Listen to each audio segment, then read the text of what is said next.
If only you could find out, darling, what Anyusha would like best for dinner today, beetroot soup or cabbage broth? But why didn't you ask him yourself? Oh, he'll get tired of me. Bazarov, however, soon ceased to shut himself up. His fever for work abated and was replaced by painful boredom and a vague restlessness.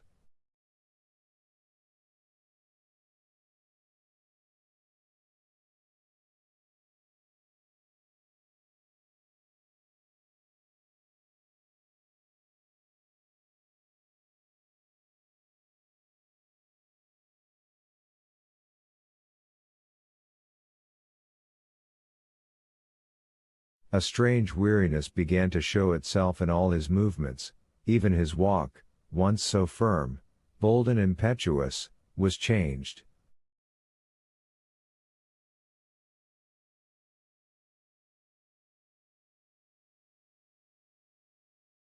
He gave up his solitary rambles and began to seek company.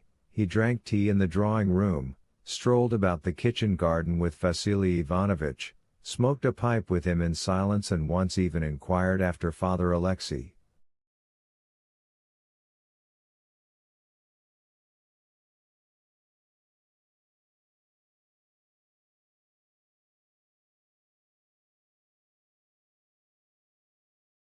At first Vasily Ivanovich rejoiced at this change, but his joy was short-lived.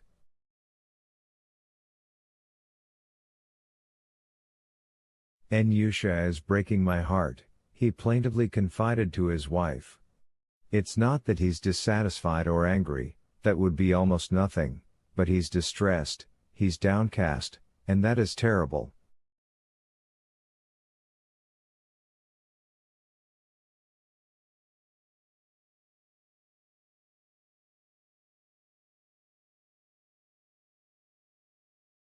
"He's always silent. If only he would start to scold us. He's growing thin, and he's lost all the color in his face."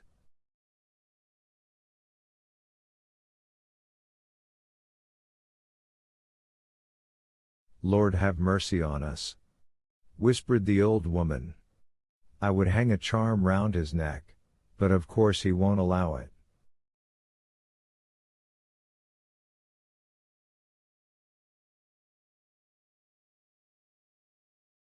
Vasily Ivanovich tried several times in a very tactful manner to question Bazarov about his work, his health, and about Arkady, but Bazarov's replies were reluctant and casual, and once, noticing that his father was trying gradually to lead up to something in the conversation, he remarked in a vexed tone,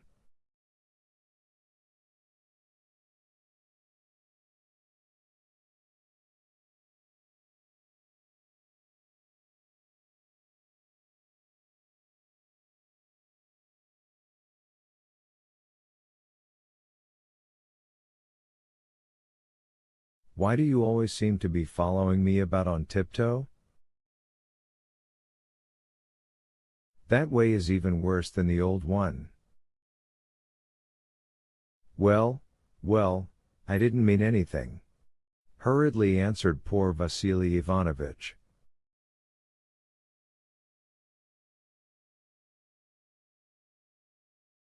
So his diplomatic hints remained fruitless.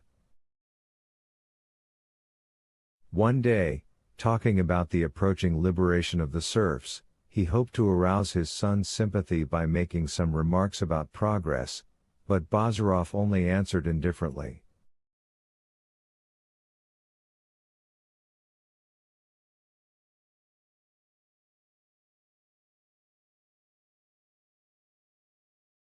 "Yesterday I was walking along the fence and heard our peasant boys, instead of singing an old folk song, bawling some street ditty about the time has come for love. That's what your progress amounts to."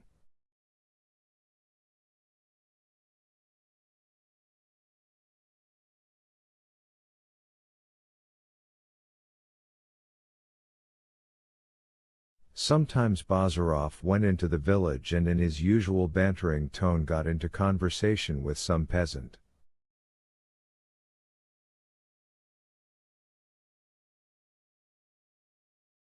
Well, He would say to him, "Expound your views on life to me, brother. After all, they say the whole strength and future of Russia lies in your hands, that a new era in history will be started by you, that you will give us our real language and our laws."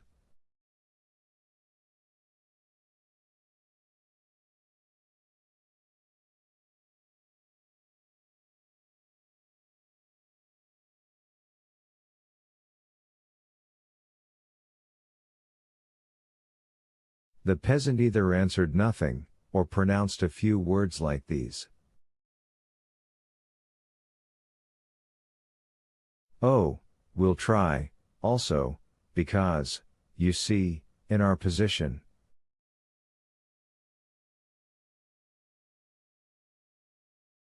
"You explain to me what your world is," Bazarov interrupted, "and is it the same world which is said to rest on three fishes?"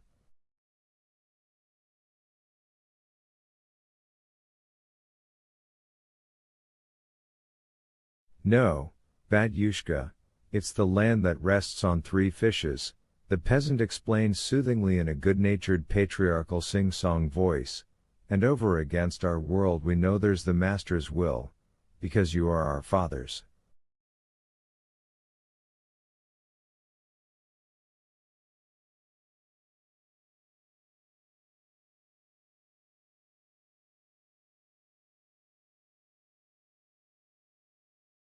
And the stricter the master's rule, the better it is for the peasant.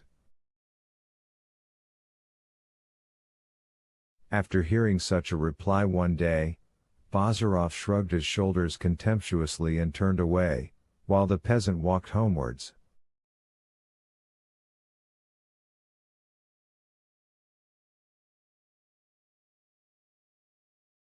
"What was he talking about?" inquired another peasant, a surly middle-aged man who from the door of his hut had witnessed at a distance the conversation with Bazarov. "Was it about arrears of taxes?"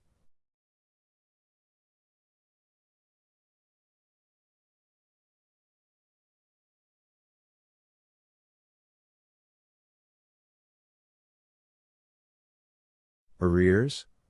No fear of that, brother," answered the first peasant, and his voice had lost every trace of the patriarchal sing-song. On the contrary, a note of scornful severity could be detected in it. He was just chattering about something, felt like exercising his tongue.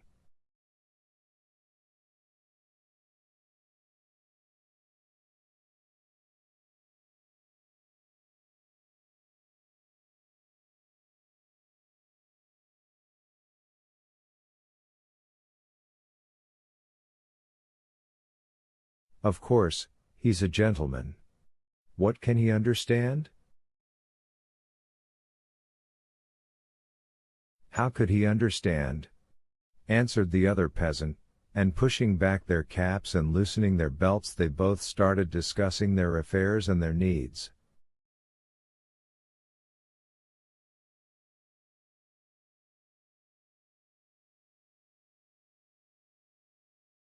Alas! Bazarov, shrugging his shoulders contemptuously, he who knew how to talk to the peasants, as he had boasted in his dispute with Pavel Petrovitch, the self-confident Bazarov did not for a moment suspect that in their eyes he was all the same a kind of buffoon.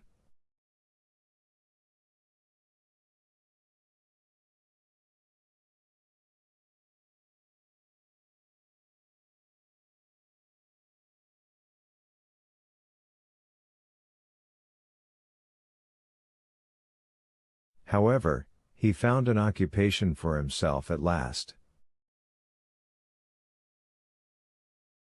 One day Vasily Ivanovich was bandaging a peasant's injured leg in his presence, but the old man's hands trembled and he could not manage the bandages. His son helped him and from that time regularly took part in his father's practice, though without ceasing to joke both about the remedies he himself advised and about his father, who immediately applied them.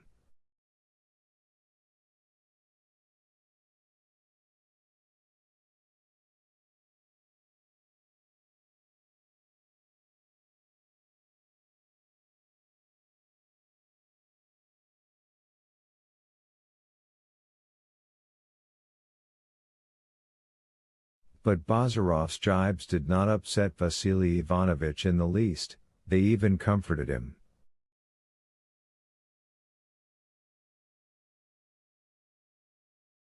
Holding his greasy dressing gown with 2 fingers over his stomach and smoking his pipe, he listened to Bazarov with enjoyment, and the more malicious his sallies, the more good-humoredly did his delighted father chuckle, showing all his discolored black teeth.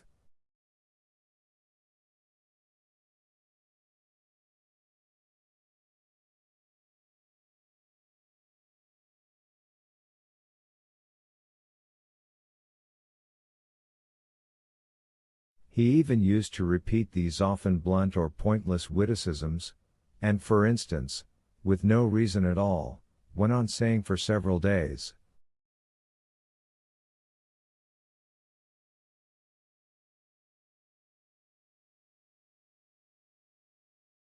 "Well, that's a far-away business," simply because his son, on hearing that he was going to the early church service, had used that expression.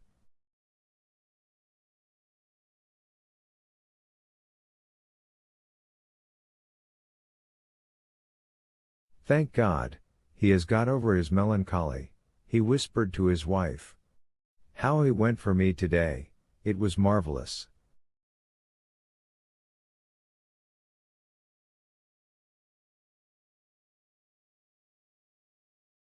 Besides, the idea of having such an assistant filled him with enthusiasm and pride.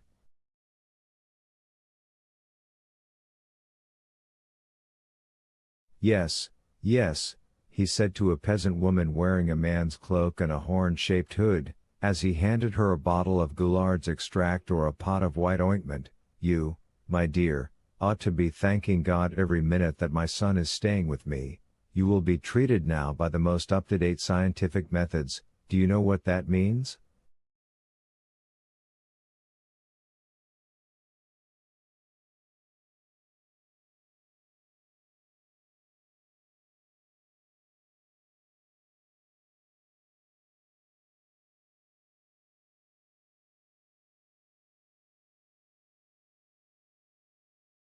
The Emperor of the French, Napoleon, even he has no better doctor. But the peasant woman, who had come to complain that she felt queer all over, though she was unable to explain what she meant by these words, only bowed low and fumbled in her bosom where she had 4 eggs tied up in the corner of a towel.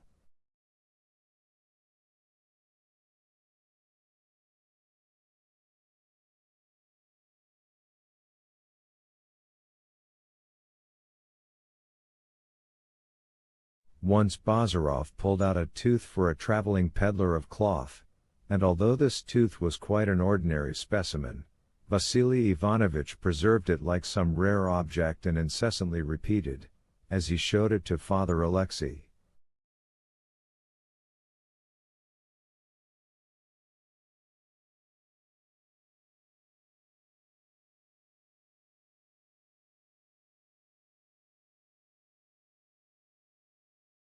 "Only look, what roots!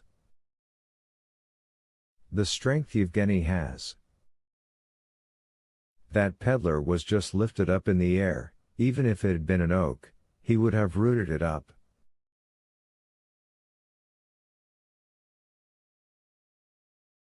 "Admirable," Father Alexei would comment at last, not knowing what to answer or how to get rid of the ecstatic old man.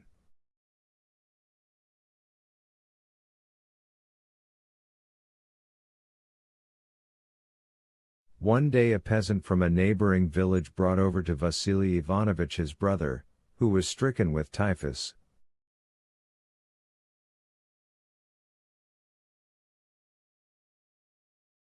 The unhappy man, lying flat on a truss of straw, was dying. His body was covered with dark patches. He had long ago lost consciousness.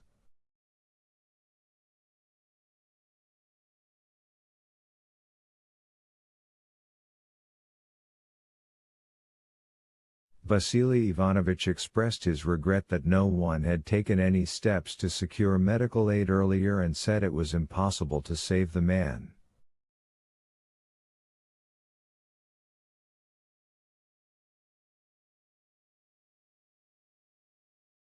In fact, the peasant never got his brother home again.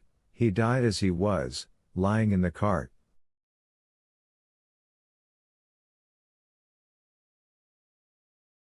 Three days later Bazarov came into his father's room and asked him if he had any silver nitrate.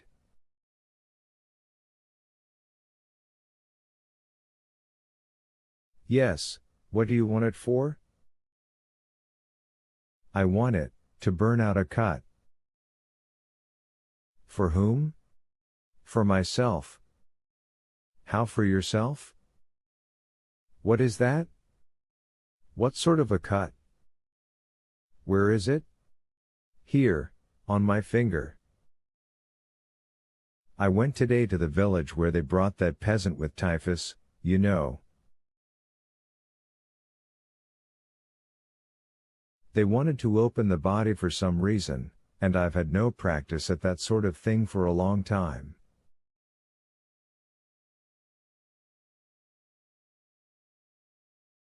Well,